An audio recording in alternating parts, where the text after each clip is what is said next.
अपराधियों को समाज में बदलाव के नायकों की तरह पेश करने की परंपरा सिनेमा की काफ़ी पुरानी है। हिंदी सिनेमा में भी यश चोपड़ा जैसे दिग्गज निर्देशक ने कथित रूप से हाजी मस्ताना की छवि सुधारने वाली फिल्म दीवार बनाई। अभी हाल ही में प्राइम वीडियोज़ पर आई दाऊद इब्राहिम की इमेज बदलने की कोशिश करने वाली सीरीज़ बम्बई मेरी जान रिलीज़ हुई और तेलुगु सिनेमा में ऐसी ही एक कोशिश हुई है फिल्म टाइगर नागेश्वर राव में। यह फिल्म आंध्र प्रदेश में 70 के दशक में सक्रिय रहे चोर नागेश्वर राव की बायोपिक की तरह बनाई गई है। हालांकि खुद फिल्म बनाने वाले मानते हैं कि इसकी कोई प्रामाणिक जानकारी उनके पास नहीं है और ये कहानी लिखने के लिए उसके बारे में प्रचलित किंवदंतियों का सहारा ही लिया गया है। लेकिन अगर दक्षिण का कोई चोर वाकई तब की प्रधानमंत्री इंदिरा गांधी के घर तक जाकर उनका रुमाल चुराने में कामयाब रहा है तो इस शख्स की कहानी गौर करने वाली है।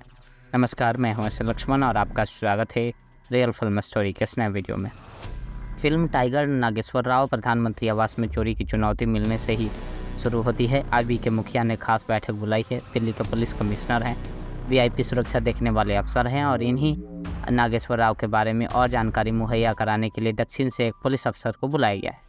इस बैठक में नागेश्वर उस नागी के किरदार के बारे में जो खाका खींचा जा रहा है, फिल्म उसी को दिखाते हुए आगे बढ़ती है। चलती ट्रेन से अनाज चुराने की दुस्साहसिक वारदात के साथ नागेश्वर का पर्दे पर आगमन होता है। फिर कहानी उस स्टुअर्टपुरम जाती है जिसे अंग्रेजों ने इस इरादे के साथ बसाया था कि आंध्र प्रदेश के तमाम चोरों को एक गांव में रखकर उन पर आसानी से निगरानी हो सकेगी। इसी गांव में परवरिश पाता है 8 साल की उम्र में अपने पिता का सिर काटने वाला नागेश्वर राव। गरीबों का रखवाला है, बेसहारों का मसीहा है और आताताइयों को वह उनके घर में घुसकर मारता है, बिल्कुल दीवार के अमिताभ बच्चन की तरह। बीच में 2 प्रेम कहानियां हैं। दोनों युवतियां अलग अलग समय पर नागेश्वर की इसी माकपन पर फिदा होती है, लेकिन रॉबिन हुड की तरह रहने वाले नागेश्वर के जीवन का मकसद है स्टुअर्टपुरम की युवाओं की तकदीर बदलना। जयपुर, दिल्ली, मुंबई और भोपाल में अपना बचपन गुजारने वाले अभिनेता रवि तेजा ने फिल्म टाइगर नागेश्वर राव में शीर्षक रोल किया है। हिंदी उनको अच्छी आती है, सो फिल्म की हिंदी डब संस्करण में अपनी डबिंग भी उन्होंने खुद ही की है। मुरली शर्मा, जीसू सेनगुप्ता और अनुपम खेर तो हिंदी में पहले से ही सिद्धहस्त हैं। इस खासियत के चलते फिल्म टाइगर नागेश्वर राव पहले सीन से ही हिंदी भाषी दर्शकों से भी सामंजस्य बनाने में कामयाब रहती है।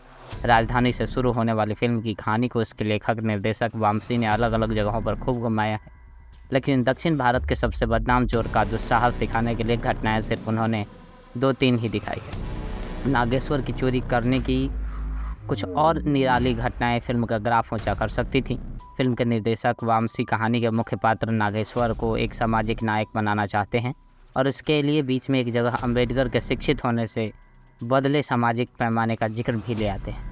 लेकिन ज़्यादातर ये कहानी नागेश्वर के व्यक्तिगत विवादों के सहारे ही आगे बढ़ती है। करीब 3 घंटे की फिल्म टाइगर नागेश्वर राव के हीरो रवि तेजा का अभिनय इस फिल्म का असली आधार है। उनकी आवाज़ में दम है, चाल ढाल में अमिताभ बच्चन की झलक है और प्रेम करने में रजनीकांत जैसे गुमान है। 55 साल की उम्र में भी वह अपना जादू बरकरार रखे हैं। ये उनकी काबिलियत और शोहरत का सुबत है। वामसी ने रवि तेजा को बिल्कुल रॉबिन हुड की तरह ही पेश किया। कहानी का ताना बाना ऐसा बुना गया है कि दर्शकों को एक खतरनाक चोर के किरदार से भी उसके सामाजिक कार्यों को देखकर लगाव हो जाए। अपने घर में घुसकर चोरी करने वाले इस चोर को निपटाने का आदेश देने वाले देश के प्रधानमंत्री का भी उसके काम देखकर हृदय परिवर्तन होता है और ये दिखाने के पीछे निर्देशक का मंतव्य जाहिर होता है। वामसी और रवि तेजा का आपसी सामंजस्य अच्छा है और इसी के चलते फिल्म बोर नहीं करती। खैर, मूवी देखिए और कमेंट में लिखिए। मिलते हैं अगले वीडियो में, तब तक के लिए धन्यवाद।